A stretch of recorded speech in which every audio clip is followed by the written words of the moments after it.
They laughed at an 8-year-old girl in a bank, convinced she had nothing. But when the teller read her balance out loud, the whole room went silent. You ever see a child's face light up with pride, only to have it crushed in seconds? That's how it began for 8-year-old Kayla Henderson on a warm Friday morning in Columbus, Ohio. She wasn't in a toy store or an amusement park. She was in a bank lobby, clutching a plain white envelope like it carried the weight of the world. Inside were her savings.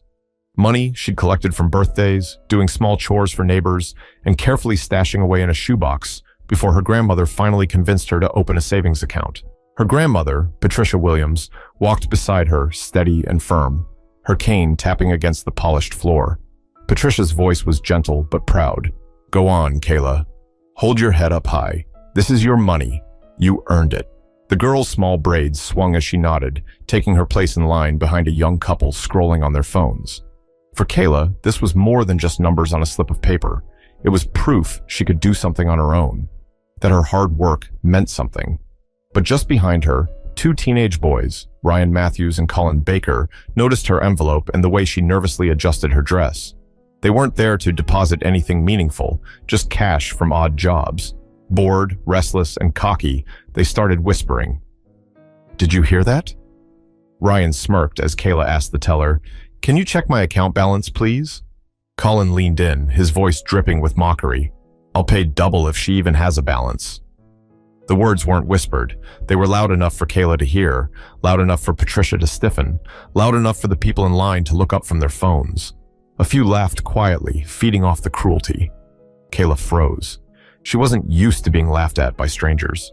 Her small fingers tightened around the envelope until the paper crinkled. She wanted to shrink, to disappear. Patricia turned, her eyes sharp. You boys ought to be ashamed. She's a child. But Ryan shrugged, grinning. We're just joking, ma'am. No harm done. No harm? For Kayla, it was more than a joke. Her cheeks burned, her throat tightened. She wanted to speak up, but didn't know how. The teller, a middle-aged man named Marcus Lee, raised his eyes from his computer screen. He'd seen plenty inside this bank. Arguments over overdrafts, celebrations over first paychecks, and quiet tears when accounts ran dry. But the sight of 2 teenagers mocking a child hit differently. He looked at Kayla and asked softly, Would you like me to print your balance, sweetheart? She swallowed hard and whispered, Yes, please. Patricia placed a comforting hand on her shoulder. You don't have to prove anything to anyone, Kayla. But if you want to, go ahead. The printer began to hum. The sound stretched out the tension in the room. People shifted in line, some curious, some embarrassed for even laughing at the cruel remark. Ryan and Colin leaned against the counter, waiting, their smirks wide.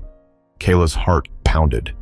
She thought about the coins she had rolled, the bills she had pressed flat, the way she'd knocked on doors asking for donations for the children's drive last summer.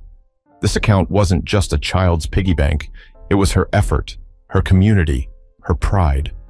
Patricia whispered again, Don't let their words make you small. You know the truth. Kayla stared straight at the teller. For the first time, she wanted them to see, to know, to stop laughing. The slip of paper slid across the counter, but instead of grabbing it right away, the teller paused, giving Kayla a knowing look. His voice carried in the silence of the bank lobby. Miss Henderson, I think you'll be quite proud of this. The teenagers snickered again, but quieter this time. The couple with their phones tucked them away, suddenly interested.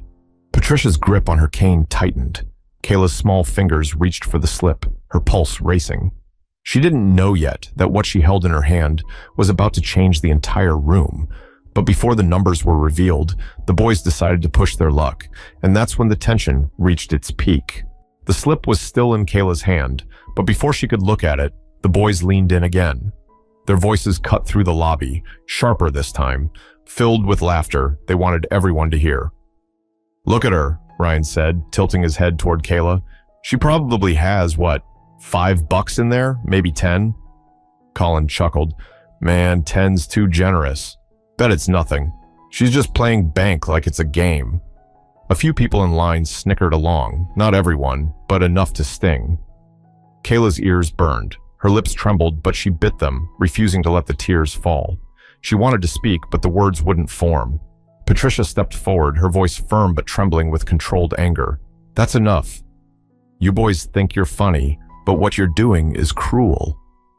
She's 8 years old. Ryan leaned back with a shrug. We're just teasing, lady. Don't get so worked up.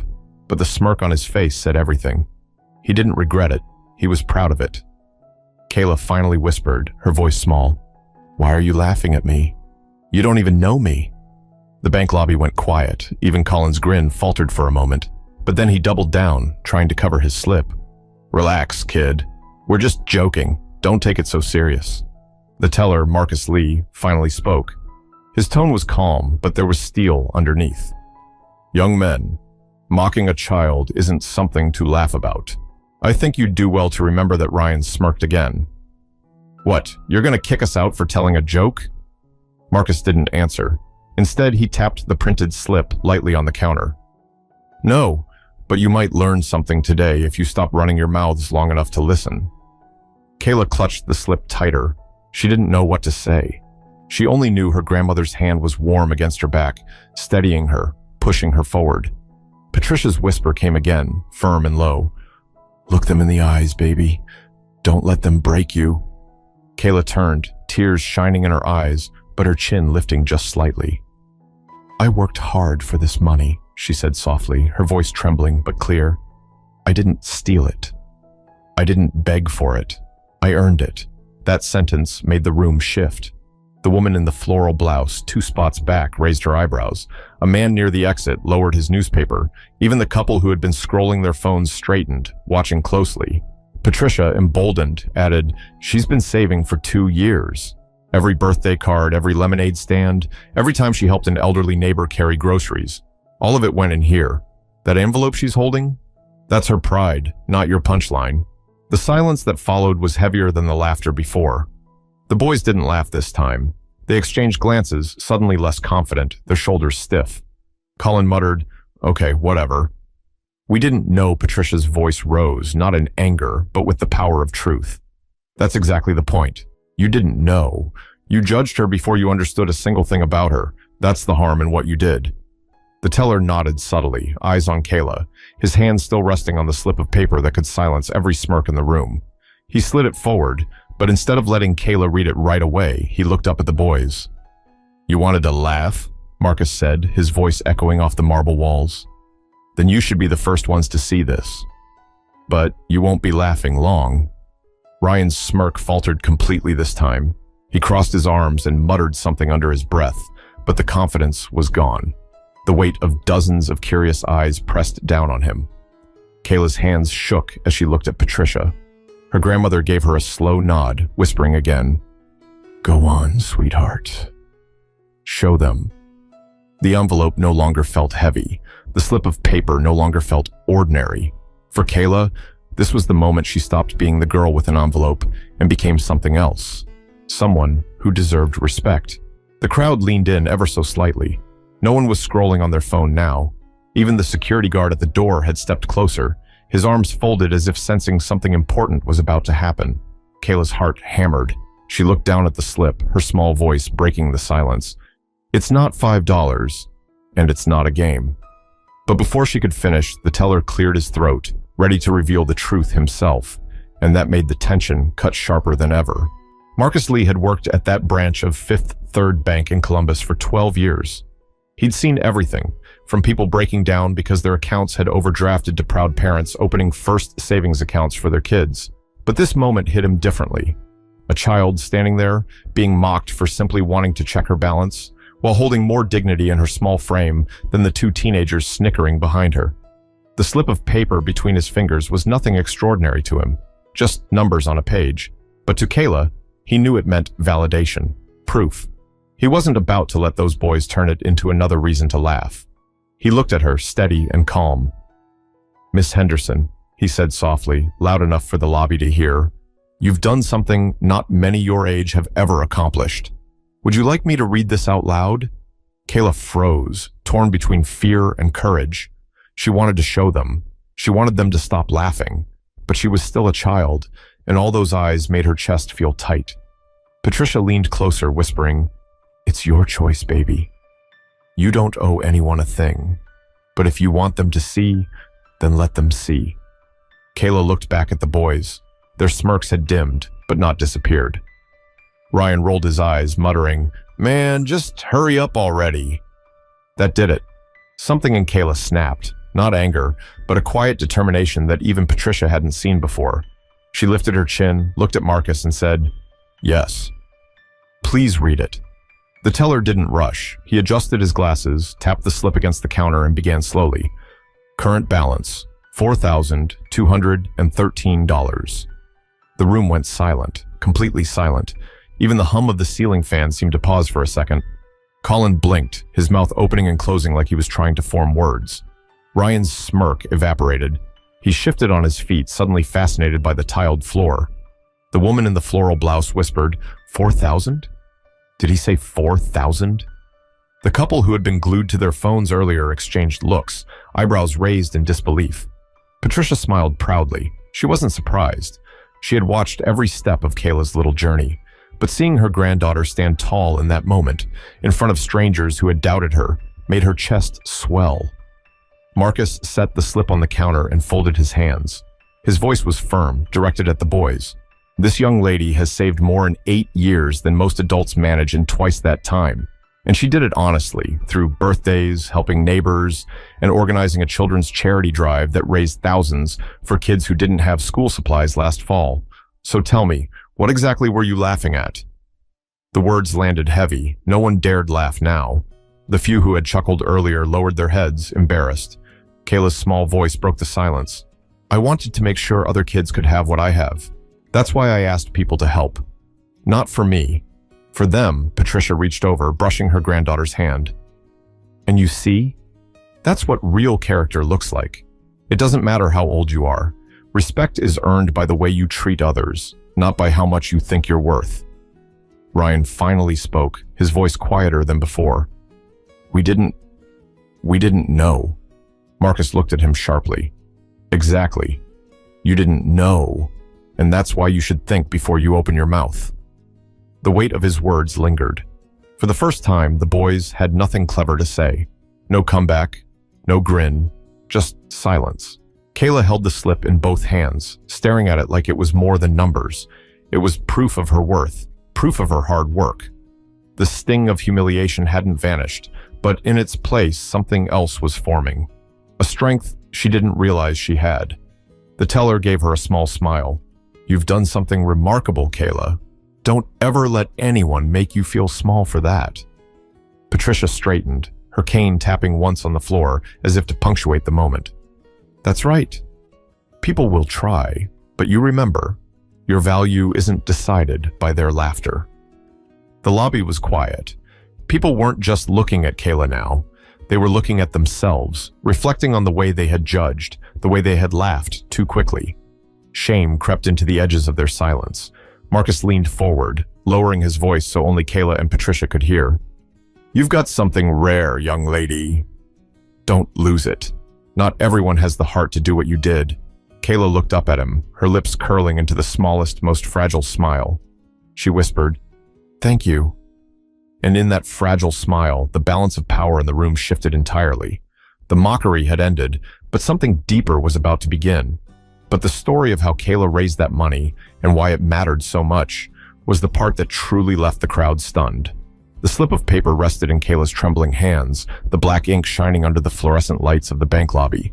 $4,213. Marcus's voice still hung in the air like an echo, sinking into everyone present. No one moved at first. It was as though the entire room had inhaled and forgotten to breathe. Kayla lowered her eyes to the slip again, reading it over and over, almost afraid she had misheard. But the numbers didn't change. Her chest rose and fell quickly, her small fingers pressing hard into the edges of the paper as if it might disappear. Patricia leaned in close, whispering in her ear, See, baby? That's the truth. Don't ever let them take that from you. Ryan rubbed the back of his neck, shifting his weight from one foot to the other. He muttered, Man, that's crazy. How's a kid even have that much? Marcus shot him a look, one eyebrow raised. The same way anyone else does, through hard work and responsibility. Something you might want to think about. That stung. Ryan lowered his eyes, avoiding everyone's gaze. Colin, still pale, leaned against the counter, clearly wishing the floor would swallow him whole. The tension broke when the woman in the floral blouse spoke up. "Wait, did you say she raised money for kids? Like a charity?" Patricia turned, her voice steady but warm. "Yes, she saw kids at her school who didn't have proper notebooks or backpacks, so she started asking neighbors, family, even local businesses to chip in. One small idea, and she turned it into something bigger than herself." The whispers rippled through the lobby. A man in a suit near the back stepped closer, eyebrows raised. "You're telling me an 8-year-old organized that?" Patricia smiled proudly. "With a little guidance, yes. But the drive was her idea.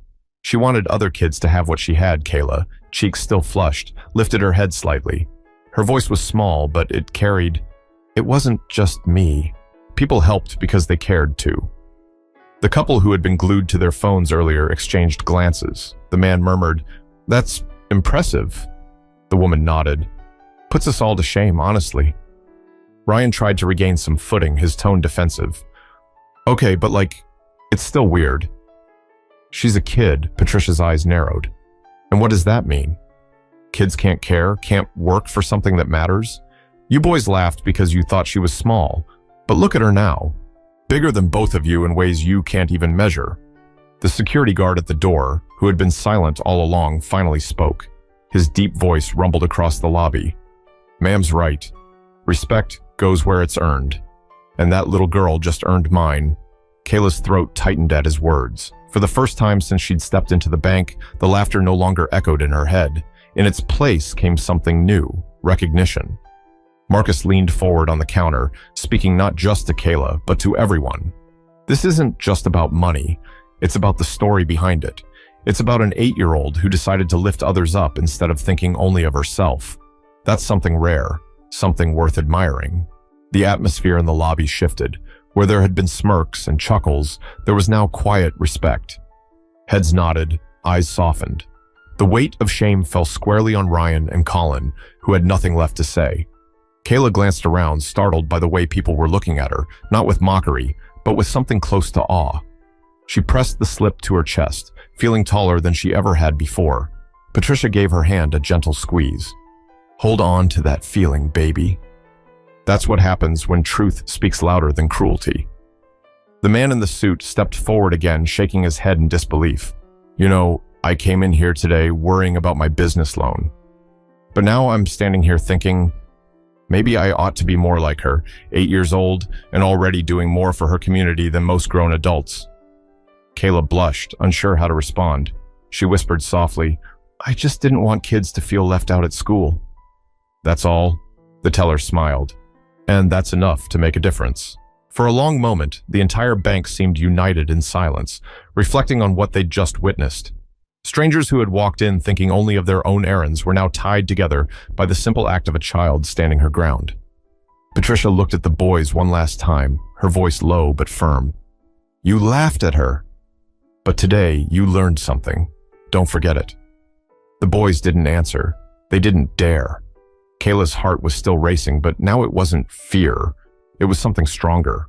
A fire she hadn't felt before. She realized this moment wasn't just about defending herself. It was about proving that no one was too small to matter. But the real story, the one that would leave everyone speechless, was how Kayla had raised that money in the first place, and why it meant so much to her.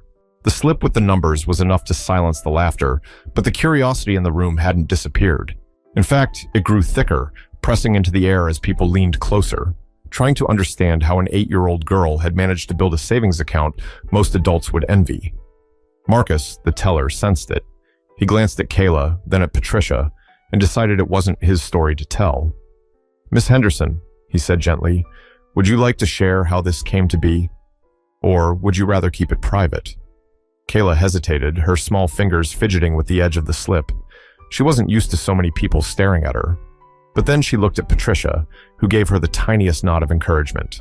The little girl took a shaky breath and spoke. "Last year, I saw a boy at school cry because he didn't have any pencils.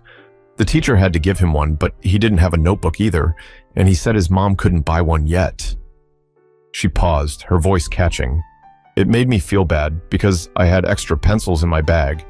I gave him some, but then I thought, what about all the other kids who don't have things? The crowd listened, their expressions softening. Kayla went on, I asked Grandma what we could do. She told me if you want to help, you start small. So I started knocking on doors in our neighborhood. I asked if people could donate school supplies, or maybe a few dollars. At first, some said no. Some even laughed at me. But some people gave. And when they saw I was serious, they started telling their friends. Patricia chimed in, her voice steady. She went door to door in the middle of July heat. Carried flyers she made herself with crayons. I remember her coming home, sweaty and tired, but with a smile on her face because somebody had given her $10 or bought a pack of notebooks to contribute. Kayla's eyes lit up at the memory. I even set up a table outside the grocery store with a sign. It said, "Help kids learn, every dollar counts." Some people stopped and gave money. Some gave backpacks. One man came back the next day with a whole trunk full of supplies. The woman in the floral blouse gasped softly. She really did all that? Patricia nodded. Every bit of it. And when school started, she had raised more than $3,000 worth of supplies. Every single child in her grade got a backpack filled with pencils, notebooks, crayons, and folders. Some kids cried when they saw what they were given. The couple near the back, who had been silent until then, looked at each other. The man muttered, almost ashamed, I've never even thought to do something like that. Kayla lowered her gaze again. Her voice was quiet but firm. I didn't do it to brag. I just didn't want anyone to feel left out. My teacher told me I should put the leftover money into an account for next year. So I did. Marcus leaned on the counter, his expression proud. And that's what you see on that slip today. Not just dollars, proof of kindness. The weight of his words lingered. Several people in the lobby nodded slowly, their faces touched by the image of a little girl standing outside a grocery store with a hand-drawn sign, working in the heat for kids she barely knew. Patricia squeezed Kayla's shoulder. She's been through more doors in this city than some politicians. And all for the sake of others. Tell me again, boys, what was so funny about her asking to check her balance? Colin shifted uncomfortably. His face was red now, his arms crossed. He opened his mouth, but no words came. Ryan avoided everyone's eyes, staring instead at the floor like it had suddenly become fascinating. The man in the suit stepped forward, speaking softly. Young lady, what you've done is remarkable. Don't ever let anyone make you think otherwise. You've shown us all something today. Kayla's eyes filled, but she blinked quickly, refusing to let the tears fall. Instead, she whispered, Thank you. The bank lobby felt different now. It wasn't just about the money anymore. It was about the story, the lesson, the reminder that even the smallest person could move others to action. The woman in the floral blouse spoke again, almost to herself. If an 8-year-old can do that, then what's stopping the rest of us? The words carried, sticking to the air like a quiet challenge no one could ignore. Kayla stood a little straighter. She realized her embarrassment had transformed into something else, power. The laughter had been silenced, but the respect she had earned was louder than anything the boys had said. But the shift in the room wasn't over yet, because what came next would change the way even the adults in that lobby saw themselves. The air inside the bank felt heavier than before, but it wasn't from embarrassment anymore. It was from realization. A child had just humbled a room full of adults with nothing more than honesty and hard work. People who had chuckled earlier were now quiet, reflecting, almost ashamed they hadn't stepped in to stop the laughter sooner. Kayla stood beside Patricia, clutching the slip of paper like it was her armor. For the first time since walking in, she didn't feel small. She felt seen. Ryan finally broke the silence, his voice uncertain. Look, we didn't mean anything by it. We were just messing around. Patricia turned slowly, her eyes sharp. Messing around? You embarrassed a child in front of strangers for no reason. Do you think that's nothing? Ryan stammered. I mean, we didn't know all that about her. Patricia's cane tapped the tile floor once, and that's the problem. You never know what someone carries inside them. You never know what battles they've fought or what they've already accomplished. That's why you treat people with respect first, Colin, usually quick with comebacks, stayed quiet. His face had gone pale, his arms folded tight across his chest. He looked like someone who wanted to vanish into the walls. The teller, Marcus added, respect isn't earned only by age or size. Sometimes it's shown by action, and this little girl has done more than many grown folks who walk through those doors every day. The crowd shifted, heads nodded. The woman in the floral blouse spoke up, her voice firm now. She's right. We all laughed, even if it was quiet. That's on us, too. She glanced at Kayla, her expression softening. I'm sorry, sweetheart. Kayla blinked, surprised. No adult had ever apologized to her like that. She whispered back, It's okay. The man in the suit cleared his throat. No, it's not okay. It shouldn't take a child standing here with tears in her eyes for us to realize how careless words can be. We should be better than that. He looked directly at Ryan and Colin. Especially you two. You're old enough to know better. Ryan's face flushed red. Yeah, all right. We get it, Patricia. Unwilling to let them slide by, asked, Do you really? Or are you just saying that because you got caught? That question landed like a weight. Ryan opened his mouth, closed it again, then muttered, We're sorry. It wasn't loud, but it was the first honest thing he'd said since stepping into the bank. Kayla didn't gloat. She didn't smile in victory. She just looked at them quietly and said, I just wanted to help people. That's all. The words stung worse than any scolding. The boys realized they had tried to tear down someone who wasn't even thinking about herself, but about others. Shame tightened their shoulders until they stood awkwardly, shifting from foot to foot. The security guard, still near the door, gave a low chuckle. You two ought to be writing this girl a thank you letter instead of mocking her. She's got more heart than most. Patricia's eyes softened then, turning back to Kayla. Her voice lowered, but everyone in the lobby still heard. Baby, don't you forget this moment. People will laugh at you in life, especially when they don't understand you. But if you stand tall and let your work speak, you'll always walk out with your head high. Kayla nodded slowly. Yes, Grandma. The teller leaned closer. She's right. You've earned respect today, Miss Henderson, not just for yourself, but for what you represent. A ripple of agreement moved through the room. The woman in the floral blouse clapped once, softly at first. Then the man in the suit joined. Within seconds, half the lobby was applauding quietly, not for the balance on the slip, but for what it stood for. Kayla's cheeks turned pink, but this time it wasn't embarrassment. It was pride.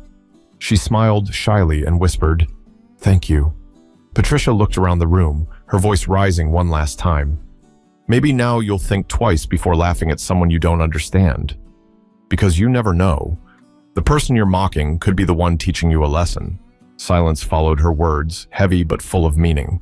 Ryan and Colin avoided her eyes. The crowd looked at Kayla with admiration. And Kayla herself realized something she hadn't before. She didn't need anyone's approval to know her worth. But when it came, it felt like a light after a long storm. But the story couldn't end inside that lobby, because the real lesson was what people carried with them after they walked out the door. When the applause faded, the bank lobby fell into a softer kind of silence. Not the awkward hush that had followed the boys' laughter, but the quiet of reflection, when people know they've witnessed something that will stick with them. Kayla still stood by the counter, her slip of paper pressed to her chest. The fear she'd felt earlier was gone. In its place was something steadier, something she hadn't known she carried. Strength. Patricia gave her a long, proud look before turning back to the room. I hope all of you remember this, she said firmly. We live in a world where people are too quick to judge, too quick to laugh at what they don't understand. But respect is a choice. And today, you all saw how much power words can carry. They can tear someone down, or they can build someone up. The man in the suit raised his hand slightly, as though asking to speak in class. She's right. I came in here worried about numbers on a form. Now I'm leaving with a reminder that generosity matters more than pride. This girl showed us that Kayla looked down, suddenly shy again. I didn't mean to show anyone anything. I just wanted to help kids. Patricia touched her shoulder. And that's exactly why it matters. You weren't trying to prove yourself. You were trying to give. That's the difference between people who live for themselves and people who live for others. Ryan and Colin still lingered off to the side, their earlier swagger gone. Colin finally mumbled, We're sorry, for real. We didn't think Patricia didn't let them off easily. That's the trouble with too many people. Not thinking before they speak. Maybe today you learned to slow down and consider who you're laughing at. Ryan gave a small nod, his voice quiet. Yeah, we did. It wasn't perfect. It wasn't redemption. But it was something. A seed planted. Marcus cleared his throat and looked at Kayla. Miss Henderson, I hope you hold on to this slip. Not for the money, but for the story. One day you'll look back and remember that in this very lobby, you taught adults how to act. Kayla smiled faintly, the kind of smile that comes from relief and pride mixed together. She whispered, I'll keep it. The security guard near the door added, and don't let anyone tell you kids can't change things. You already did. With that, the crowd began to shift back toward their business, but their eyes lingered on Kayla a little longer, their expressions softer than when they'd first walked in. One woman even reached into her purse and handed Patricia a small bill, saying, for next year's drive. Patricia started to refuse, but Kayla's wide eyes stopped her. They accepted it, knowing it wasn't just money, it was respect turned into action. As they stepped toward the door, Patricia leaned down. Baby, what did you learn today? Kayla thought for a moment. Her small voice carried more weight than she realized. That sometimes people laugh because they don't understand. But if you tell the truth and keep trying, they'll see. Patricia kissed her forehead gently. Exactly. And to never forget, you don't need to prove yourself to anybody. But sometimes, when you stand tall, you change hearts without even meaning to. Outside the bank, the sun was warm, the traffic rolled by, and life moved on as if nothing extraordinary had happened. But for the people in that lobby, especially two teenage boys, it wasn't just another Friday. It was a lesson stamped into memory. Kayla walked a little taller, her envelope tucked under her arm. She didn't feel like just an 8-year-old anymore. She felt like someone who had something worth carrying, not just in her account, but in her heart. And for everyone who had seen her, the message was clear. Respect is never about appearances, age, or assumptions. It's about recognizing the value in others before judging them. So, if you take anything from Kayla's story, let it be this. Don't laugh at someone because you think they're small. Because one day, that small person might be the one showing you what real strength looks like. And if this story touched you, don't forget to subscribe for more stories that remind us of the power of kindness, dignity, and respect.